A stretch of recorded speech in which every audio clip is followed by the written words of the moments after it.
Welcome, everyone, to Who's Your Band. We are off to an auspicious start here. Joining me is my co-host, Sean Morton. How are you, Sean? Oh, Jeffrey, I have been looking forward to this episode for the 3 weeks that it's been postponed. You have no idea. I'm not going to get a word in edgewise this entire episode with you three freaking people. We're gonna introduce our guests in a second. You do the first one. I'll do the second one.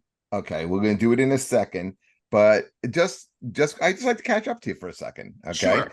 So what'd you do this weekend? Did you have what fun? did I do? Did you have a good time? I had a great time, Jeffrey. I realized that at 47, I mean, mind you, with the three people that are also on this show today, I am way the youngest person. But I decided to take my little 14-year-old cousin bowling. Number one, when the fuck did bowling cost $100? Okay. I don't know, but I know it in the history of bowling, no one has ever said, "Oh, you went bowling. Oh, I'm sorry, I missed it." No one's ever said that sentence. So I went to one of those chain ones, it was called Bolero. And sure, it's a big one. $48 a person. So I literally walked out and I Googled which is the dirtiest bowling alley near here. So we went 10 minutes away where it's like the $5 a game. I haven't been in a bowling alley in like 15 years. Nothing has changed. It smells like hot ketchup and body odor. It is the most disgusting thing you could ever smell in your life. But I also didn't realize you can actually be out of shape in bowl. It's not a sport. My hand is on fire today from bowling 2 games. You're in incredibly bad shape. But bowling is not a sport. If you can smoke a cigar and eat a sandwich while doing it, okay, it is not a sport. Do you have to wear your hat backwards though when you do that though? Well, it just makes me young. This is how I appeal to our younger audience. Yeah, apparently. Yeah. Well, I'm sorry you had such a bad time bowling. But no, I did well, but my hand hurts. But you had a good time with your niece, right? Well, it's my cousin, and it's a dude. So if you want to call him my niece, that's totally fine. Thanks for paying attention as usual, you prick. Go ahead, continue. Well, because I want to get to something that's much more important than that story, and this is gonna segue us into our two guests today. So during Thanksgiving, we were at the table, and you know how you play background music, and this is like we've already had dinner, and we're about to play. We play bingo, and we play what's that game with the dice? Left, right, center. We'll play, and there's music playing, and they're playing like this is like my sister-in-law and her cousin, and they're playing just like shit. They're playing like 70s pop, but like Partridge Family and the Franco family and the fucking Osmonds. And I'm like, can we put on something that is actually good, like maybe the Beatles? And then her cousin, with her resting bitch face, goes, "Ugh, the Beatles. I don't like them." And I'm like, what don't you like? That they're good, that they are the best songwriters of the last century, that McCartney and Lennon are basically the Beethoven and Mozart of the 1900s. What don't you like about the fucking Beatles? So that set me off. And then on Wednesday nights, I go on 101.5 with one of our guests, and we always wind up talking about the Beatles. And then this guest here said, why don't we talk about this in length? The Beatles came out with a new song called Now and Then. And we just can't talk about it on the air for a couple of minutes. We need a whole show. So we had not one, but two guests to talk about the new Beatles release. And we'll get into plenty of Beatles history with these two guys. So I'm going to introduce one guy, Sean's going to introduce the other, and we're going to get this thing started. So from 101.5 FM, from WYSP in Philadelphia, okay, it is my pleasure to introduce my buddy, Mr. Steve Trevelise. Fresh from my appearance at the Dirty Donkey. At the Dirty Donkey. Yes. Bowling is a sport. It's Ralph not a sport. Brandon bowls. It's not a sport. Brampton bowls. I don't care if you can be 380 almost got pounds. The championship had he not hurt his back. It's not real. He's not real. But if you could be 380 pounds, okay, and be eating a sub while doing the activity, I am sorry, it's not a sport. It's a game. Is golf a sport? Yes. Why is golf a You'll sport? be 380. You can't drive back and forth on a bowling league with a freaking cart, though. How about that? It's a sport, but you don't have to be an athlete. I think Tiger Woods kind I of think there's still revolution is talent that. involved in it. There's talent involved. There's also talent in building a deck. The thing about bowling, talent involved in comedy too, but we don't have to worry about that either. That's right. Here's our second guest. So let me tell you something. Not only am I blessed with Jeffrey Paul in my life as a co-host on a podcast that I do, and as well as a partner in comedy. We do a lot of shows together. This other gentleman is not only a comedy booker in Connecticut. He is one of the greatest radio DJs in the state of Connecticut history. He is the host of Franco in the Morning on K-Hits FM 101.9 in Connecticut. He also has his own radio station too, which you guys may not know about, which we'll talk about too, FITM Radio. And he's also the host of the Everything 80s podcast, which I happen to be a co-host on as well. So not only do I have one pain in the ass podcast co-host, now I have two. So let me just bring into the show my dear, dear friend, Franco Carofano. Hello, Franco. Well. What's up, everybody? How y'all doing? Hi, Steve. Hey, Frank. Nice to meet you, Franco. Nice to meet you. What's going on, man? I can't complain, but it's early yet. Give me time. Yeah. Sean's right. We do have a podcast. I was hard up for someone to be on it with me because, you're in radio, so that people get cut all the time. And unfortunately, my partner was let go. He's doing well, by the way. His wife's a Pfizer scientist, so he's playing golf 4 times a week. So I asked Sean to come on the podcast, and he's fantastic on it, actually. Oh, cool. Excellent. Yeah. A lot of fun. I get to berate 2 friggin' old men at least twice a week, which is great for me. Mm-hmm. But we're both better looking, right, Franco? Oh, yeah. And you know what it is? It's both of you with the glasses and the backwards hats that are so fucking hip and cool from the 1982. You know what? Because we all don't have hair like Trevelise. Well, you see, when you have this hair, you don't wear it backwards. When you don't wear a hat, you showed off. That should be your headshot. Steve's got 15 years on me. I would murder him in front of his family for his hair. I get that a lot. He got a good head of hair. I used to have the afro, but that was a long time ago. Yeah, Steve got the hair. So let's get into this a little bit. So go ahead. A couple of weeks ago, the Beatles in 2023 released a new song, and the song is called Now and Then. So I'm just kind of curious on you guys' take on the song, a little background about the song, and I guess we'll start with Steve, and then we'll go with Franco, and then we can interject a little bit. So, Steve, what's your opinion on this new Beatles song? I think that, if you want background on the song, John in the late 70s, when he was babysitting Sean and away from everything, had a piano, and he bought a Sony cassette recorder for $400 that he had patched into the piano and had a condenser microphone in the cassette recorder. And he would sit at the piano and he would compose. And among the songs he composed were Free as a Bird, which is kind of like half a song, Real Love, which is the whole song. Well, and the first 2 anthology albums now. Right. And Now and Then, which is kind of like half a song. And he just, we composed a lot of songs. So, but the problem with these songs was that the piano and the microphone couldn't be separated. So the vocals and the piano remained tight. And that's why when you hear Free as a Bird, John's inaudible. When you hear Real Love, he's inaudible. So Yoko gives these tapes in 1994 to George and Paul for the Beatles anthology. There were 3 anthology discs. Each would have a new song. So they did the first 2. They go to do the last one, and George hated it. And they worked on it. They tried to get it done, and George hated it. And he said he didn't want to do it. His exact words, I think, were, "I hope when I die, someone takes my crappy demos and turns them into hits." So he was against it. Then what happens is Paul, in a 2012 interview with Jeff Lynne, or on the Jeff Lynne rockumentary, had said to the interviewer, I always wanted to finish that song. So fast forward till now, and Peter Jackson, who did the Get Back movie, The Beatles documentary. The Beatles documentary says to Paul, through the use of AI, we can separate John's vocal from the piano. Now you get Lennon's voice.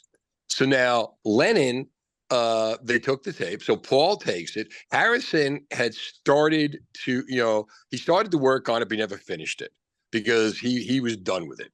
So Paul decides he's going to finish up Harrison's guitar solos. He's going to do Harrison's guitar part as an homage to George. So basically what happens is, in a true Lennon McCartney song, they each had their own style. Paul, she was just 17, Lennon, John, you know what I mean. Paul, we can work it out. John, life is very short and there's no time. It's getting better all the time. Can't get no worse. So John writes this kind of dark, for me, he's just doing wordplay. He's messing around.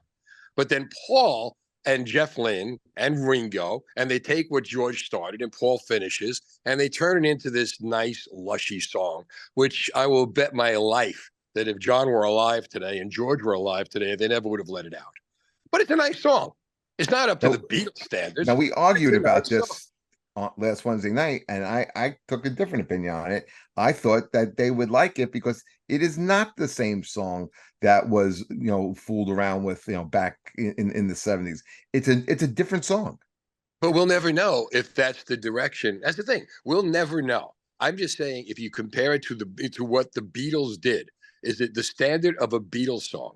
And would that, like George said, I hope someone takes my crappy demos and puts them out.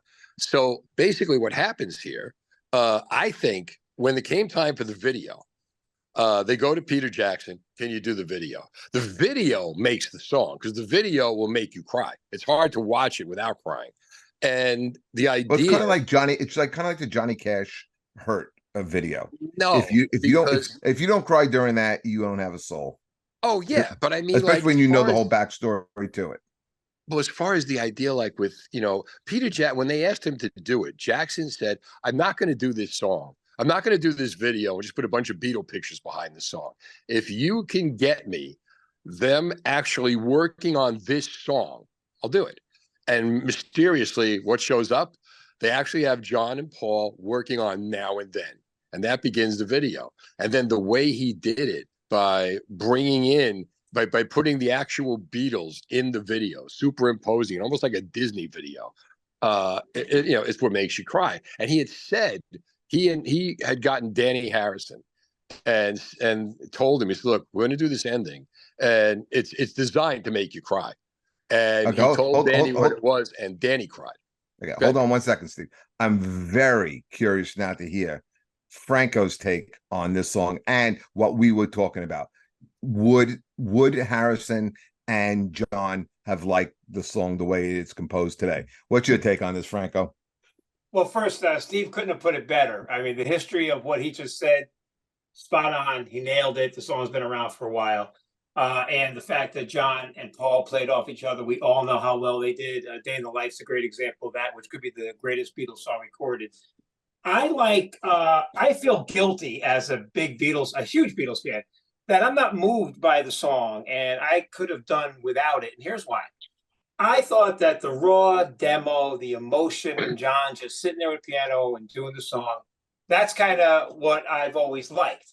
When it came out and everybody went crazy for it, and all my followers on TikTok, do a lot of TikTok live, and I just, I said, well, maybe I'll warm up to it. I don't like to say something's definite for me, and I am warming up to it. But the video to me, and, with all due respect to everybody who cried, maybe I don't have a soul, but I thought the Get Back footage was so much more real. And I thought and Steve put it great, like a Disney kind of thing, Ringo and Paul, in 2023 in the video, standing next to George and John, in their 20s. To me, that just didn't move me at all. But that's me, and I may change, but I'm not a fan of it at all. And I can't say whether George or John would want it released. I mean, I would think they probably wouldn't, but we don't know. When we all try to speculate on all artists, in any situation, what went on between Paul Simon and Art Garfunkel, or what went on between Levon Helm and Robbie Robinson, what went on, we don't know if they would have liked it. But I would say that, my opinion would be John would not have liked it at all. He would have liked, to me, he would have liked it not to have been done. But we don't. I agree with you. And you know why? Because he had the chance to put it out on Double Fantasy, Milk and Honey, Man Love Avenue, every subsequent Lennon release that's been put out since his death, and it didn't make any of them. And George, we know for a fact, George did. Yeah, because he said it. Yeah. And the thing is, to me, that song was really John just kind of being John, fooling around on the piano with some words. Yeah. And that's really all it was. And I don't think that he would have wanted it. I mean, we talked about like now how Sony has all the Beatles licensing and they're putting Beatles songs in commercials, which was like something John and Paul really were against. I mean, I don't think John would like, Strawberry Fields Forever being in a strawberry commercial, it just compromises the integrity of the song, It's funny. Did you see the commercial for Amazon when they're playing In My Life and the old ladies, right? Those old ladies were probably at Shea Stadium.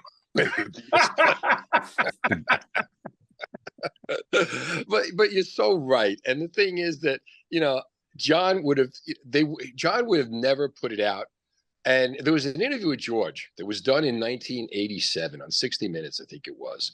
Lara, the English girl, did the interview, and George's assistant had said, if you want the truth, George will tell you the truth.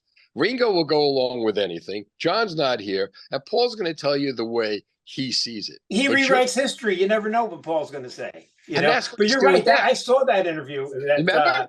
Was that the one where he talked about where she had asked him, John thought you looked up to him, and he's like, oh no, he was a good lad. And I mean, he was George was cold. He could be cold at times. Yeah, and that whole thing, well, the whole idea with the I Me Mine, when John said, I wrote Taxman, he didn't give me any credit, and George is like, well, what about this line I put in Come Together? What about this line I put over here? What about that? But but the thing is that George, was the honest one.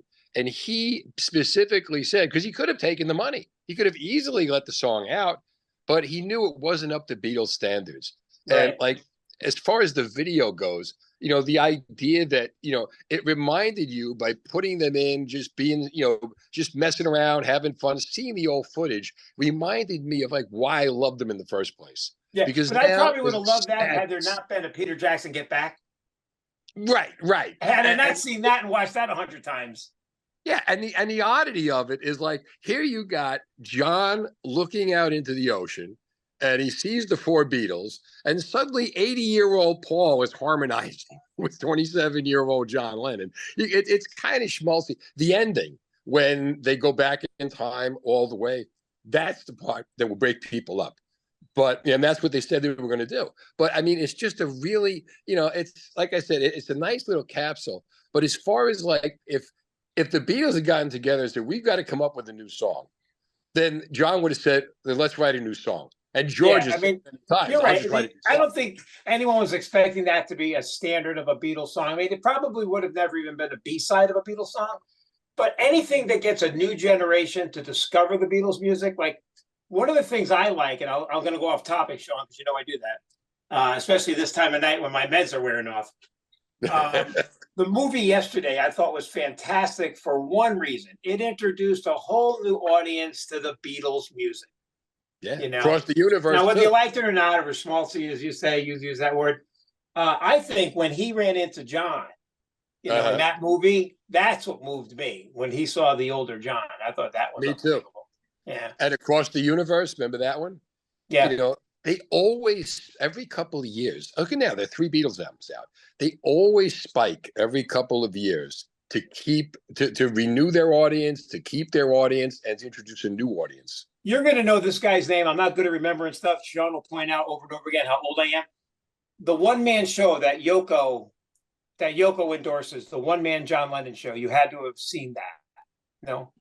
Was that the Australian guy? Yeah, I think so.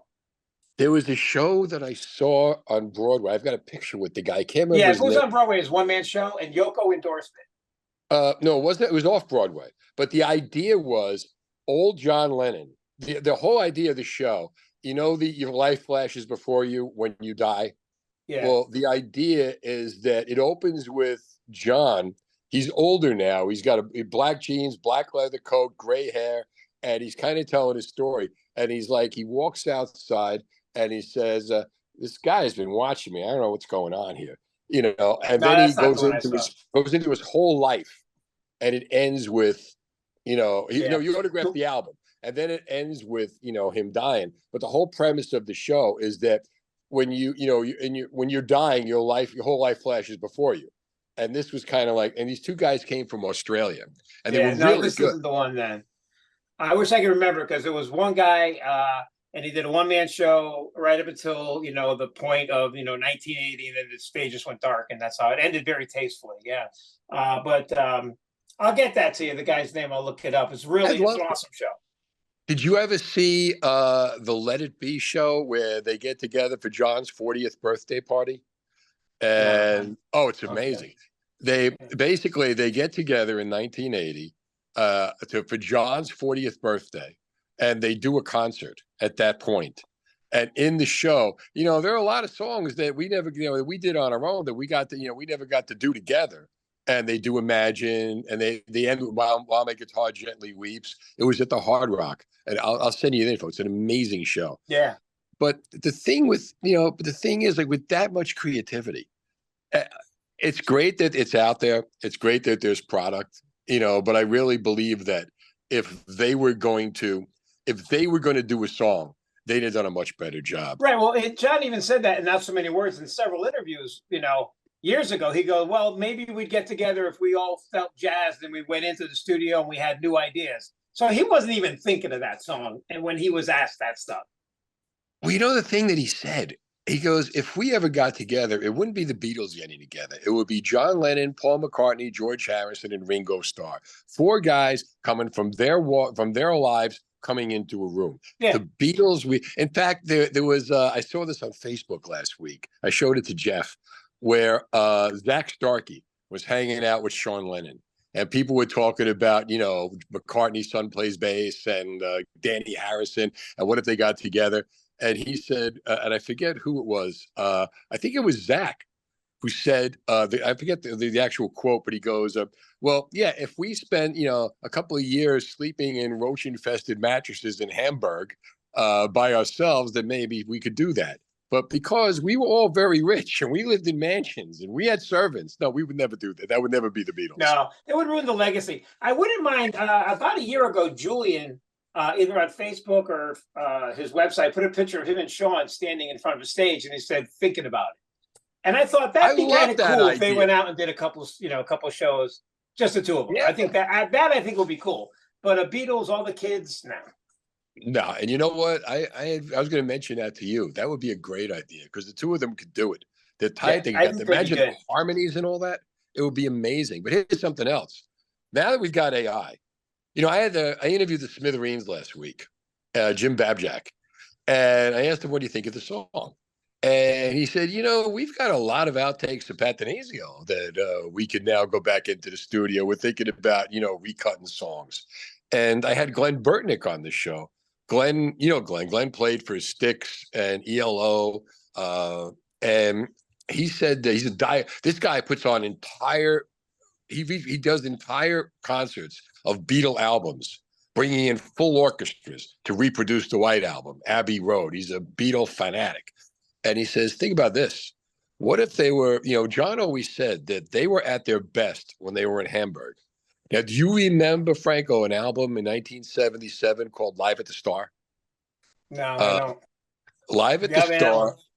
On the cover of the album was like a newspaper, like a bundle of newspapers with the Beatles on the cover, Mersey Beat or something like that.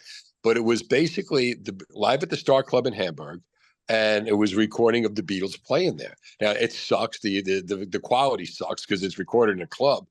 But through the use of AI, if they could isolate those voices, if they could bring that to life, we're not done. This is not going to be the last. Yeah, that would be cool for sure. It just came to mind. I was wondering if you've heard this. a friend of mine, Dave Sholin, was the last person to interview John. And he spent December 8th, 1980 at the Dakota all day with them. From San Francisco? Yeah, Dave Sholin from San Francisco. Yeah, I know the story. In fact, so if you haven't heard that interview, it's on YouTube. Really? And I interviewed him. I had him on TikTok last year, and we talked about it. And it's just so unbelievable because he spent the day with them, and he interviewed them and all that. And then he said he was leaving to go to the airport, and John was like just standing on the, because his car didn't show up. And he's like, "Here's John Lennon." So he drove him to the studio in his limo, got on a plane, went to LA, turned on the car radio, and KFRC, his station, was playing Beatles songs. And he's like, something's wrong. That's how he found out. Wow. Do you know Larry Kane? Larry Kane was the fifth Beatle. He was the newscaster that traveled with them on the 3 tours. He was a Philadelphia newscaster. And he was tight with John. And he had told me that as, before he got in the van, he signed the album for the guy that killed him. And as the van is pulling away, the guy is holding the album and he screams out, "This is the last one," with the autograph. Eerie. But yeah, I heard that story. Because he jumped in the van and got to spend the day with him. And that was the RKO interview too? Yeah, and it's on YouTube. I was just listening to it. I listen to it every year around this time. And I take some pieces off and I do a TikTok piece on it. Yeah, I was looking for some bits to use. Yeah. But it's the raw interview. It's unedited. It starts with George, the anniversary of George's death on the 29th. And then we go to December 8th, and it's like Beatles season now, from October 9th, actually, John's birthday. Yeah. And this brings us through the holiday. And the Beatles always help us out by having product available to buy around the holidays. Yeah, it doesn't hurt. Hey, Jeff. No, it's funny. Like, you think about the Rolling Stones. Could they? I know they're really, really popular and everything, but they haven't done hardly anything. They have a new album out. Huh? They have an album out now. When was the last one? 40 years ago? No. 18 years ago. No, but that was question number one that I had for you guys. But Jeff, you want to go get a beer? No, I want to ask Franco this question. Who needs you guys? No, because about 45 minutes ago he said this, and it still stuck with me. He goes, he could have done without the song being released. Really, Franco? Yeah, for me, if the project was never done, I always liked that demo. I would go to YouTube and listen to the demo a couple of times a year. John just with a piano. I know he's a little drowned out. But I could hear the emotion in his voice in that. And to me, I've always been into the songwriting process. And because it is the song that they could have done years ago and never did, I never thought that they would do it. And when they did, to me, it was, and I am warming up to it. But if they didn't do it, it would not have fazed me one bit. And I know as a Beatles fan, I feel guilty, but that's how I feel. I like it this way. I like it this way. You go into a pawn shop, right? And you find this VCR and it's like for $5. And you buy an old VCR because you need one. And then you see this tape that's stuck inside this VCR. And then you open, you say, "Oh, what's in this?" And you find a tape from like George Carlin that he just did like a 40-minute open mic where he's working on material and there's no premise. There's no structure to anything. It's grainy. The audio is horrible. And somebody finds it and says, "Hey, we're going to put this out." That's how I feel this really is, because I think you're right. Not every single song becomes an actual song. Not every. But Sean, don't you guys want to know? Like, if it's there, don't you want to hear it? Don't you want to hear Carlin's last jokes? Don't you want to hear the last song that could possibly be put out by the Beatles? Don't you think the audience is entitled to that as well? No, I don't think they're entitled to it at all. No, absolutely not. No, they're not entitled to anything. No, as an artist, you're entitled to the actual art that you're putting out. I mean, look how many, Jeff, and look, we break each other's chops, but how many times do you work out a joke before you even think about putting it into your set? I do the same thing. Excruciating. You want to think about working them out, Sean, on that last show. I'm kidding. There we go, Franco. Yeah, let's get that word tape out. He knows. I've got him headlining 2 shows in a row in a couple of months, so he knows I'm kidding. Mm-hmm. Yeah. It's Yeah, okay. you got to raise your standards here. Did you guys like Real Love and Free as a Bird? Free as a Bird was so painful. Yeah, it really was. Really? And the way they, Like and it. Paul wrote the second part. Again, it's John being John, and John's just messing around. I don't even think he intended it to be a song. And then Paul, lushy, gushy, whatever happened to the lives that we once knew. And George is like, I'll just say what he said. And I'm not even going to say it all. It was just Real Love was an actual song. But the rest of it is, I guess if they were going to write together, that it would be okay. Well, you write your half and I'll finish it. And I don't think it was never a corroboration, the way they wrote their other songs. But yeah, this was like, you start it, I'll finish it. But John didn't have a say in what direction Paul would take the It was song. going to go. That's such a good point. Yeah. I don't know if he wanted his songs to be so happy and lushy and everything. He may have wanted. No, because he was dark. His writing was much darker than Paul. Exactly. Yeah, but Double Fantasy was almost like a pure pop album. Double Fantasy was a lot of stuff that was done while he was living with May Pang. A lot of stuff that was done while he was, in Bermuda. And Yoko was doing, he wanted Yoko to have, half the album, so he's helping her. Right. But plus, he was older. Remember that joke about they say I'm too middle of the road. I'm going to go right down the middle of the road to the bank when the album came out. Because you say, Yoko, she's like the B-52s. They love Yoko. They think I'm too middle of the road. Well, I'll take the middle of the road right to the bank. Yeah, and that's the whole thing, is that he was older, and his message with that album was, hey, we're going to be all 40 now. You've heard it on the interview. How are you? We're at the 70s a drag. Let's hope the 80s are better. And that was his message. It was a poppy message. Yeah. But I mean, prior to that, it was all really, his writing was from the soul, whereas Paul's was more poppy. Right. Look at I'm Losing You. That was a dark song. That is a dark song. But I mean, like, he had like the Starting Over. It was almost like an Elvis-y, type of song. It reminded me like his version of Crazy Little Thing Called Love. It's that's like, you have to. Well, yeah, I mean, Starting Over starts with like an Elvis type thing. Exactly. I thought those two songs were kind of like paying almost like an homage to Elvis. I was kind of curious with both of you guys here. What's your take on the Jeff Lynne influence on the three songs? I like Jeff Lynne. I love what he does. A lot of people say he's overproduced. The more he produces, the better. And I know that Paul, and I know Steve knows this. I'm sure he does. Paul was very leery about Jeff Lynne getting involved during the anthology years because he was so close with George. But it turned out that he respected him and dug what he was doing. And John was always a fan. I mean, there's that interview, I think, on NEW or one of the radio stations in New York where he was DJing for an hour and playing them. Dennis called them the Baby Beatles or the Little Beatles or something. Yeah. If you ever want to listen to the Beatles, turn on ELO. Yeah. Oh, you think there's a similarity between the two? He said that. Oh, yeah. And, Jeff Lynne went from being the president of a Beatles fan club to producing them. See, I never knew that. I never knew that about it. He was the president of a Beatles fan club? As a teenager, yeah. The great they had an album out with his first band, and I can't think of the name of it. The Move? Hmm? Move? No, it was before Jeff Lynne's first band was Move. The Move. No, there was Steve, was it called The Move? Might have been a different. Might not have been his first band, but the album they had was very stuck in the front. The paw. Not the Moose. The Move.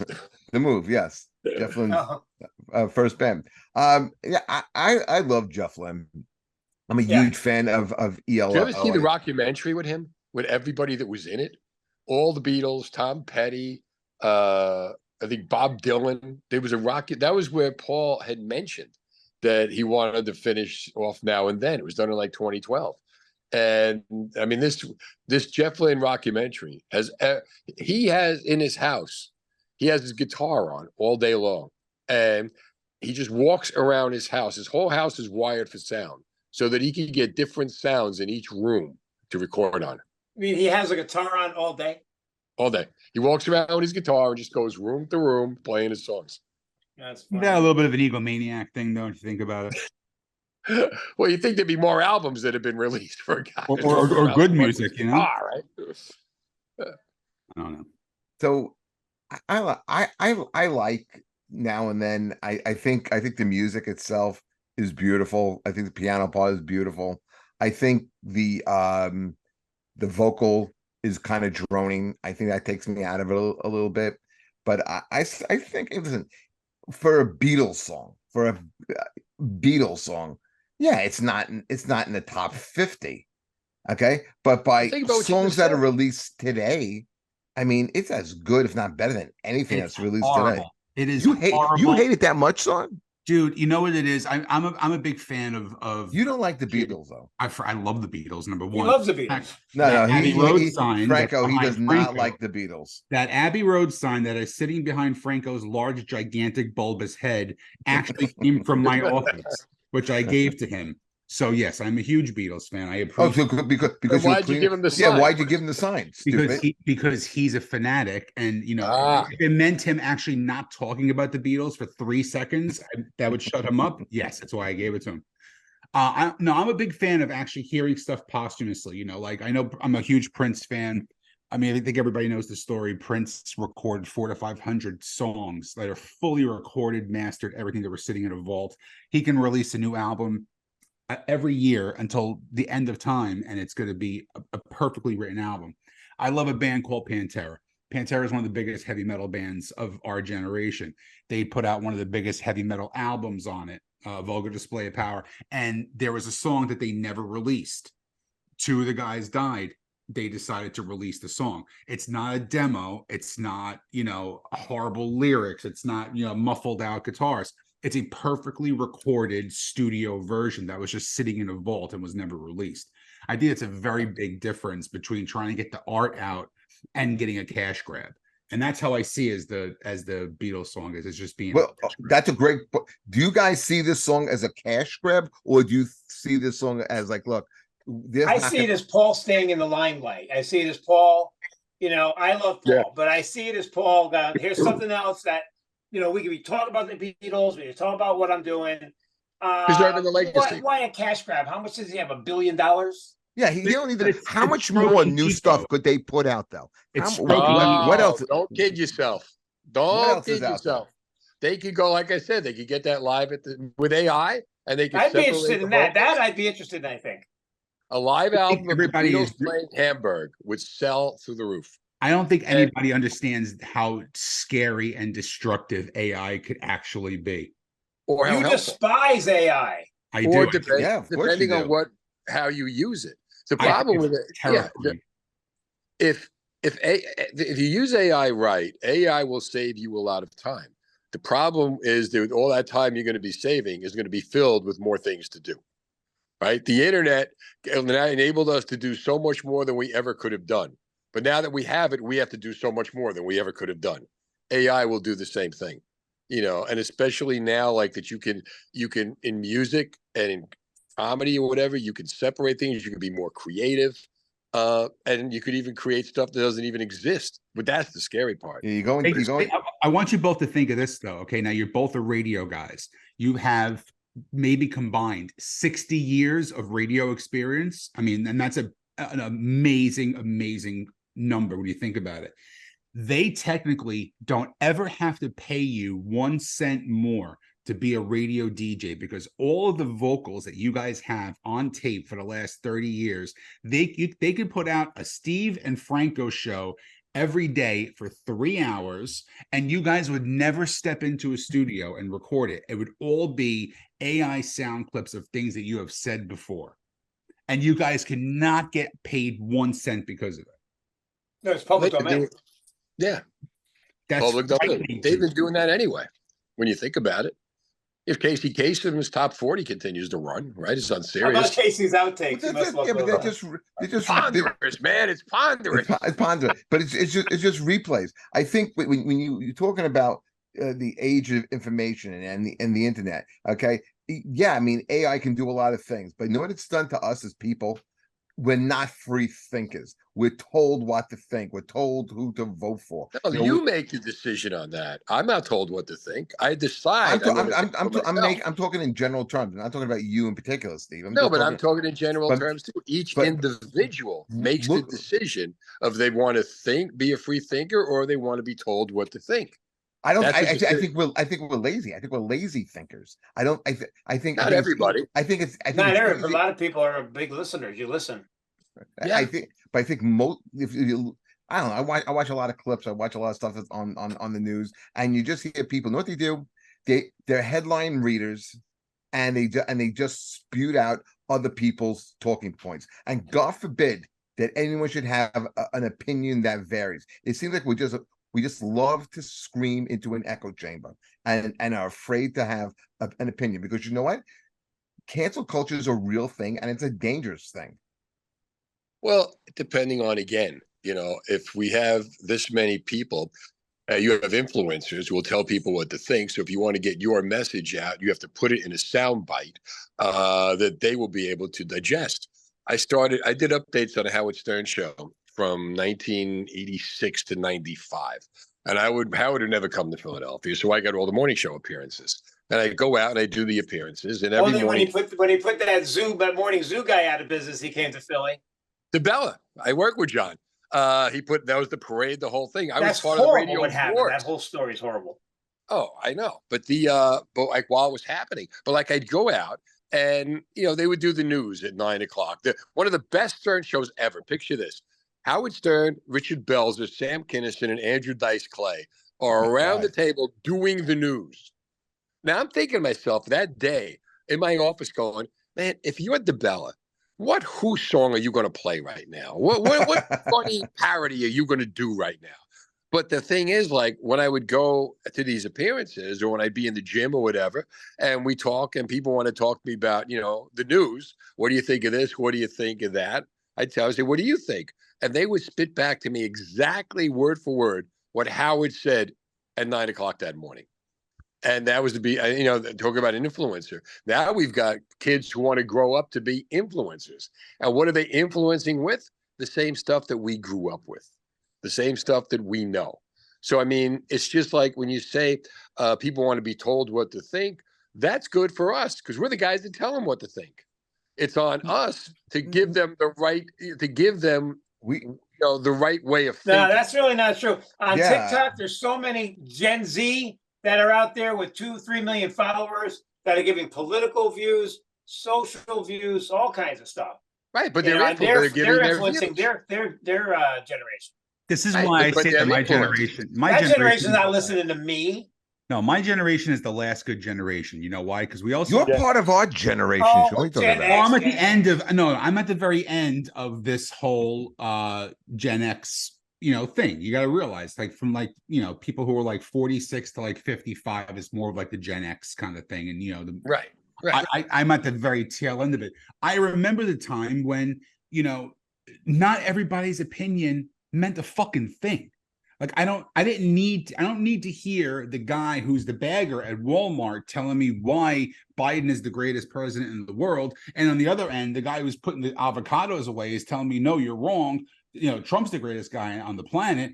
I don't need to know everybody's opinion. I actually remember a time when you can watch the news and you see Dan Rather and Walter Cronkite and Tom Brokaw. And what's his name? Walter who? Cronkite. Walter Cronkite. Walter Concrete.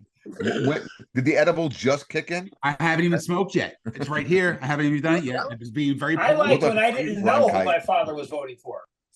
Exactly. Right. Yeah. Exactly. I think there's some things that we need to dumb down a little bit. I think there is a way too much information and way too many opinions out there.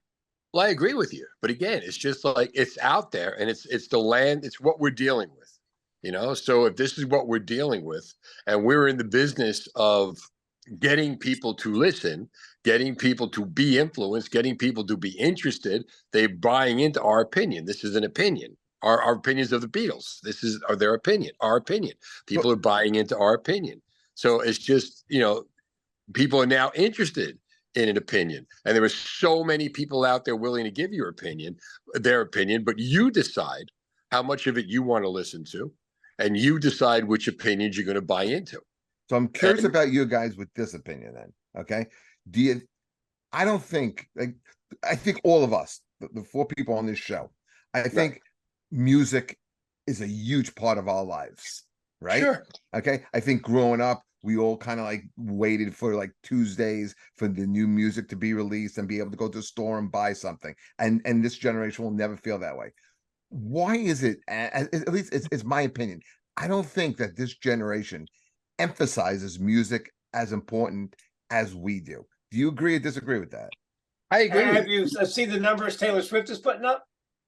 It's a tour, and the thing is, everybody wants to be part of something. Okay, but that's Taylor Swift. It's not across the board, and we're also talking about records, selling records. I think I know. I used to, Franco. I would go. I remember, I went out with this girl. Okay, I'm in high school, and we were supposed to go to a party together. And my friend Rob Milletta comes up to me and goes, Glenn Miller's playing in concert. Do you want to go see it? Yes.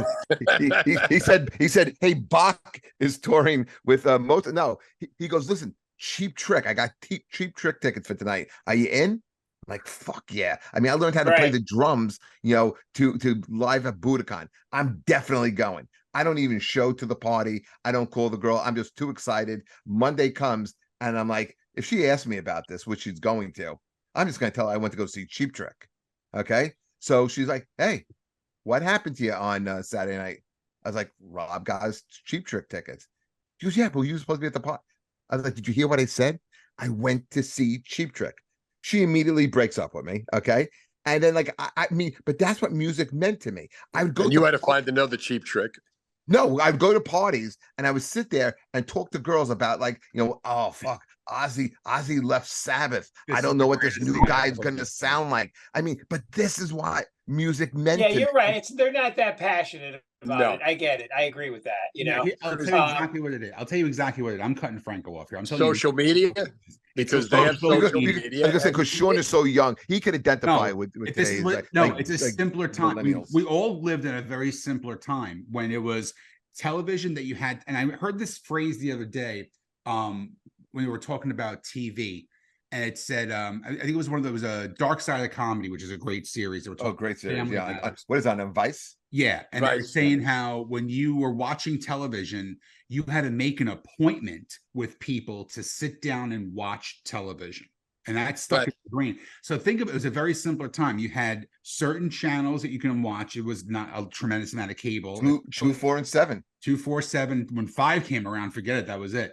But the only mediums that we had were television, you had movies, and you had music. So that was the 3 main things. So if you were a movie fan, that was your thing. If you were a TV person, that was your thing. If you were a music person, that was your thing. Now we're in this age of really where it's everywhere. 2 seconds, you get it. There's just everything is out there on demand, and the attention span is completely gone. I saw something on Netflix here. I was losing my mind. It was a special with comedians, right? And it was 10 comics, and the special was 55 minutes. And I was like, so they're all getting 5 minutes, or it was like 5 comics, 55, 10 minutes. Like, can you imagine having that little of an attention span that you have to only limit yourself to watching something in a 10-minute interval? Right. But you're right about appointments. Of course, I'm like way before you. So for me and my generation, we dropped everything when Saturday Night Live was on. We went home. It was appointment television. Right. We went home to watch Saturday Night Live, Midnight Special, that stuff. That was like an appointment.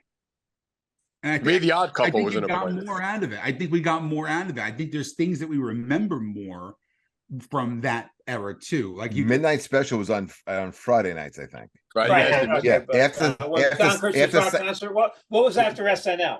After SNL was Second City TV. You're right. It was Second City TV. Don Kirshner's rock concert. It was. You had John Kirshner rock concert on Friday. After that was followed by the Midnight Special. Okay. Right. No, they're on different nights.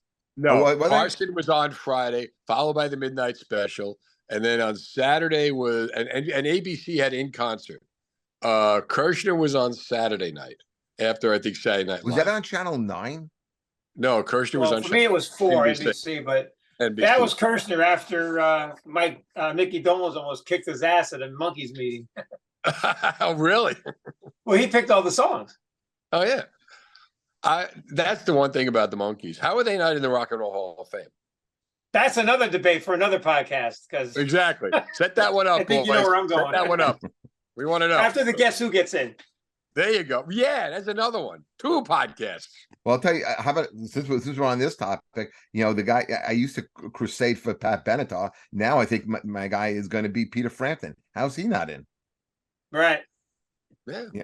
All right, put him in 2. Now we got 3 shows. Soon we'll have a whole season. Humble Pie, probably like the best known live album.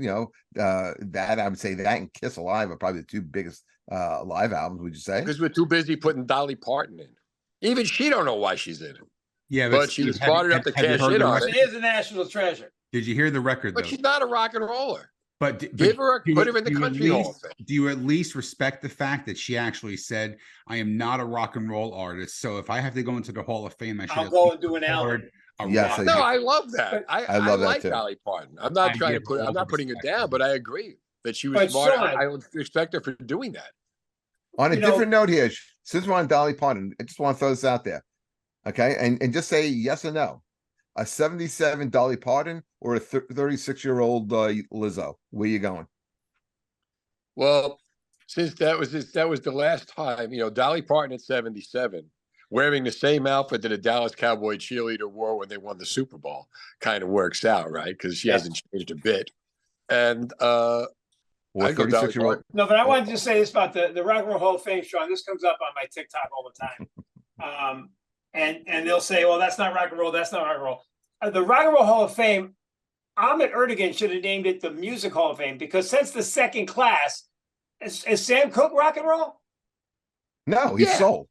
You can make the argument. He was rock and roll. We're having a party. Sam Cooke? Sam Cooke? Sam no, Cooke. He's not. He was played right. He was rock and roll. He was advertised as rock and roll. He was in top 40 as rock and roll. Yeah, but he had a lot of rhythm and blues, a lot of soul songs. Oh, I think I don't think anyone looks at him as a rock and roll. You're gonna put him up there, rock and roll. Okay, who's rock and roll? I would put him in there. I would put him in the Rock and Roll Hall of Fame. I'm not going to compare him to Led Zeppelin. But what I'm saying is, the Rock and Roll Hall of Fame. There are artists that weren't rock and roll have been in the Rock and Roll Hall of Fame since it started. But when we get into rap and hip hop and country, that's have why a hip hop hall of the fame. Music Hall Have a rap hall. I agree with that. I think I agree a general renaming of it would end all these conversations that we have about it. And the Guess Who should be in. I would guess I don't know one Guess Who song. My God! I'm going to send you a clip. American Woman, These Eyes, Laughing, Undone. Oh, These Eyes, I know. I know that's that. No. Yeah, I know that. Another one of the greatest voices that's underrated. Share the Land. Yeah, what an incredible voice. It's a great Eric Burden, right? Eric Burden was the Animals. Yeah, he was the Animals. Burton Cummings. Burton Cummings. That's I knew there was a Burton in there. You had a Burton in it. I knew there was a Burton in there. Really. You had the B. Yeah. And was Randy Bachman in that group? Yes. Who winds up going into starting Bachman Turner Overdrive? Did you ever see Randy Bachman explain the chord to A Hard Day's Night? Break down the chord of A Hard Day's Night. Amazing. Wow. I just posted that on TikTok and I got like 100,000 views on it. That's amazing. That is amazing. In case anybody doesn't know, Franco's mentioned TikTok 17 times. It's because Franco he's building a following on TikTok, which I love to make fun of, but I can't because he has 60,000 followers. Yeah, we get it, Franco. You're young. Okay. But that's the work the Beatles put into a song. That they would spend that much time on a chord. Same thing with The End of a Day in a Life. That was what made them so great. Well, tell the story. Tell the story. I'm sure most of all this. You should watch the video. It's like it's less than 2 minutes. And Randy Bachman, no one tells it better than him. Exactly. It's amazing. And same thing with the chord at the end of a day in a life. Randy Bachman. I heard him talk about you ain't seen nothing. No, taking care of business. Right. Was his kind of like version of Taxman. It tells the story. I can see that. You see it, Franco? Yeah, I'd have to really rethink it, but it never dawned on me. But okay. I don't know if you guys ever noticed this either, but if you listen to Hair of the Dog by Nazareth. It's the same. It's a Beatles riff, complete Beatles riff. But I can't remember the Beatles song that they stole it from now. Well, if you listen to 25 I thought you to were going to make a 64, joke, Sean. I was already laughing. Day Tripper. Sure. It's Day Tripper. Sorry, no, I couldn't remember the bit. It's if you listen to the main riff of Day Tripper, the main riff of Nazareth. And this time you're thinking, yeah, I can see it. I do. It's note for note. It's actually. How note about for this? note. While My Guitar Gently Weeps at the end is 25 to 64. Yeah, so is the Led Zeppelin song "Babe, I'm Gonna Leave You" is the exact same bass line in 25 or 64 as well. You know, there's you could do this all night. I went to a Gene Simmons concert. The Gene Simmons box set. Have you heard when you buy Gene Simmons Vault, right? Yes, I tell you the story, right? So Gene Simmons, for $2,000, you can buy Gene Simmons Vault, and he gives you a 38-pound safe, and whatever he decides to put in the safe, music, memorabilia, whatever he wants to give you, you get. And then he comes to your town and he does a private party, complete with an open bar and hors d'oeuvres, and he plays a concert. And when he finishes the show, there's Q&A, and then he goes into a room by himself. And each guest is allowed 5 minutes alone in the room with Gene Simmons, and this costs you $2,000. So I'm going to do something like that. I got to cover it in Philadelphia. So here I am standing in. I didn't have to pay for it, right? Standing about 5 feet away from Gene Simmons in the middle of the crowd with my i7, recording it for the radio station, and my phone rings, and he stops the show and breaks my balls in front of everybody. And it was Gemini on the phone. Of course it was. Of course. Then, what are you doing, Pappy? I slither out of the room and I call him and I'm like, "Do you know what you did? That was Gene Simmons." Why didn't you just say it was Paul Stanley? And I'm like, why didn't I think of that? Yeah, but that was this guy pays money on his money. I mean, for $50,000, Gene Simmons will do your wedding. I think for 100, he'll lend you friggin' Shannon for a little while too. Yeah, right. But they played and they're not done yet either. You think they played that last? Did you hear? No, did you hear? They just said what they just announced so last night they played. I don't know if the final show at the Garden, right? Right. They're going to do one more show, of course, in Kiss fashion. They're putting it on pay-per-view, but that was it. You know, they have one more. So they already announced yesterday that touring is not done. The touring is not done. They are going to be doing an Avatar AI Kiss tour going forward, starting next year. And people will buy tickets. Of course. It's like the Buddy Holly hologram tour. I saw that. Buddy Holly, Roy Orbison. Did you see it? No. It was the weirdest thing. Yeah, they had on the left side, they had the band, and on the right side, they had the singers. And then up in the middle pops the hologram. And like the Roy Orbison, it was a Buddy Holly, Roy Orbison. Now, Roy Orbison had toured, so you got to see Roy Orbison touring. Holly, there really isn't a lot of tour footage on Holly. So, yeah, but isn't there somebody behind the stage like making the moves? No. What they did was they took they crafted this mannequin, this image, and that became the hologram. And what they did was they put Holly's face on the image. And what's odd about it though is you get used to it after like the first 30 seconds, you figure out what's going on. But then what happens is when it ends, the song ends, and he goes, "Thank you," and very mechanically points to the to the band, very mechanically points to the singers. Watch it on YouTube. It'll blow your mind. Yeah, I was invited to go. They were testing it at Mohegan Sun Arena, and I was like, I'll pass. I don't know. I love Buddy Holly. Yeah. You really I never knew that about you, Sean. You're a big Buddy Holly fan. One of my favorite movies ever is La Bamba. I'm a huge fan of the 50s rock stuff. Buddy Holly and Bill Haley and Richie Valens, all that. Who played Buddy Holly in La Bamba? No, remind me. Marshall Crenshaw. I didn't know that. Lead singer of the Smithereens. That's right. One of the lead singers in Smithereens. One of them, yeah. Oh, Adam, are you still there? Yep, I'm here. Hey, do you have that picture?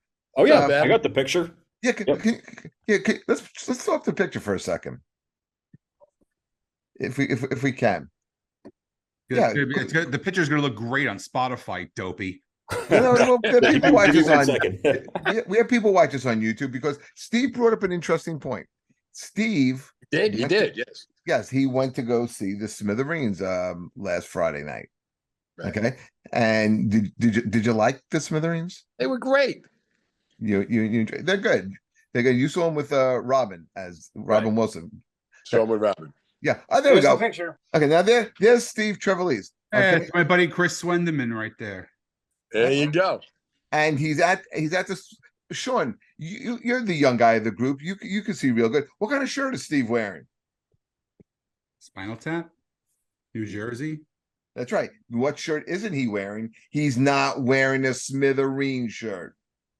Oh, we're gonna start that again. Yes, See, because I didn't have a Smithereens hoodie, or I would have worn it. It was very cold out. But I can guarantee you, if you look at the neckline under the New Jersey hoodie, is the Smithereens shirt. T-shirt. Adam, can you get that off? I'm tired of looking at Chris's dumb face now. But there's definitely a Smithereens shirt under that shirt. Franco, you've been around for a little bit. Is Yeah. it cool to wear the shirt of the band you're going to see? I think it's up to the individual person. No. You know? No, Yeah, what's wrong it's with not up to wearing the the shirt? individual. These are So it's hard- not cool, or you have to. It's not. No. Okay, I'm wearing a Hailstorm shirt. If I go see No, listen. Hailstorm, I am definitely not wearing a Hailstorm shirt at the I think concert. if you want to, No, Why would you if not? What is wrong with that? it's Hey, personal it's preference. stupid. Hey, Jeff, here's an example. Okay.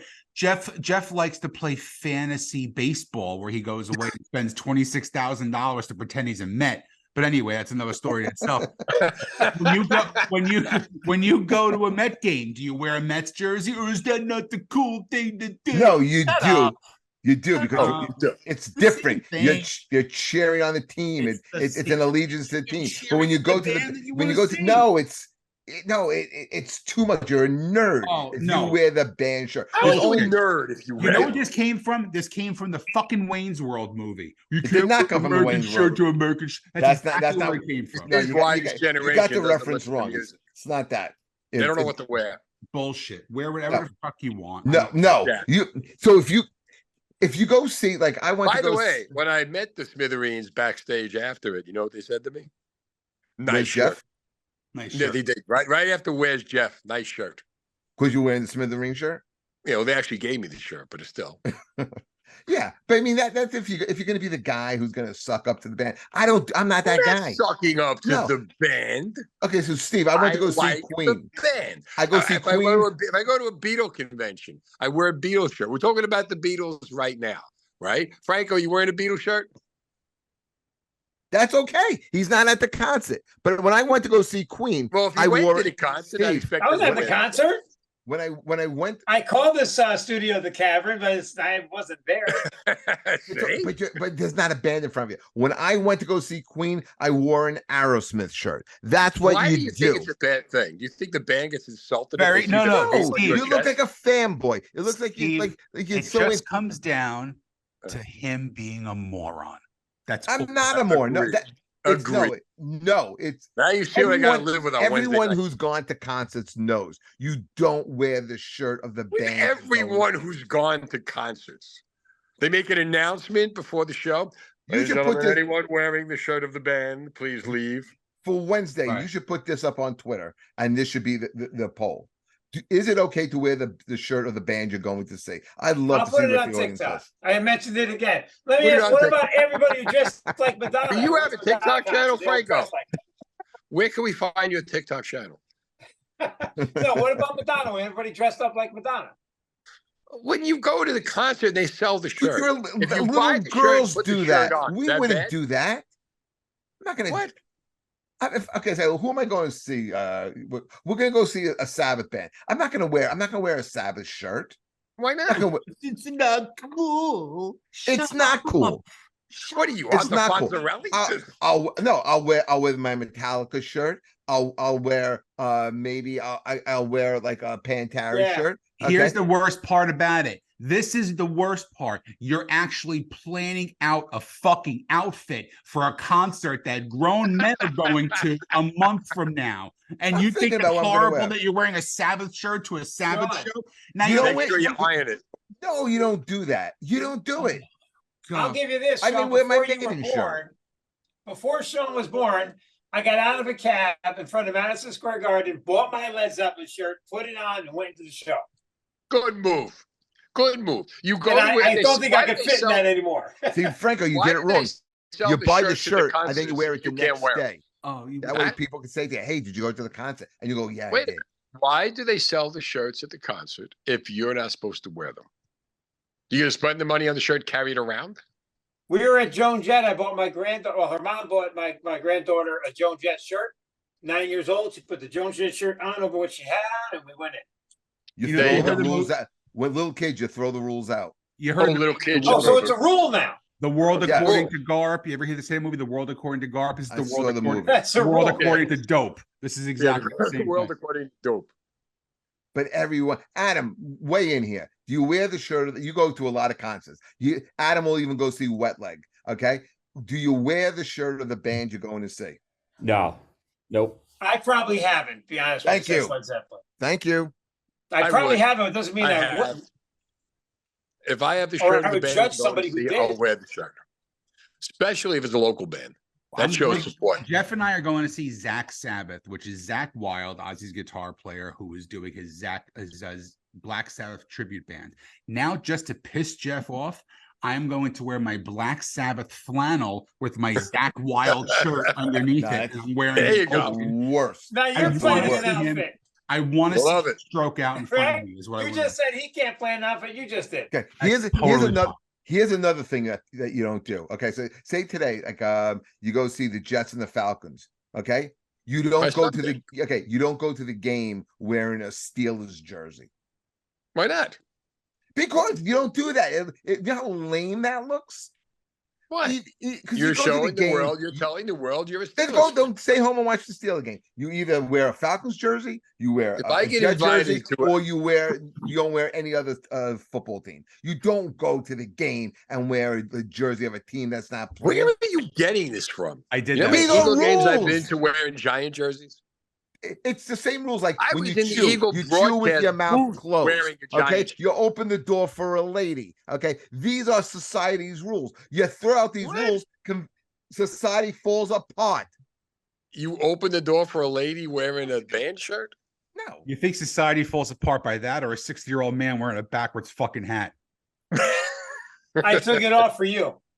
Yeah, Dude, one what of do you you, what, did do at you, what do least. you give in to him, Franco? He's a jerk. Okay, don't give in to him. Yeah, listen to the voice of reason over here. Yeah, I'm trying to help. I'm trying to help the audience. I'm not and going to trying go to help my Air you Supply guys. concert wearing my Hole in I Oak don't think shirt. opening the door for a lady is analogous to wearing a concert shirt. Oh, No one will admit to an Air Supply shirt.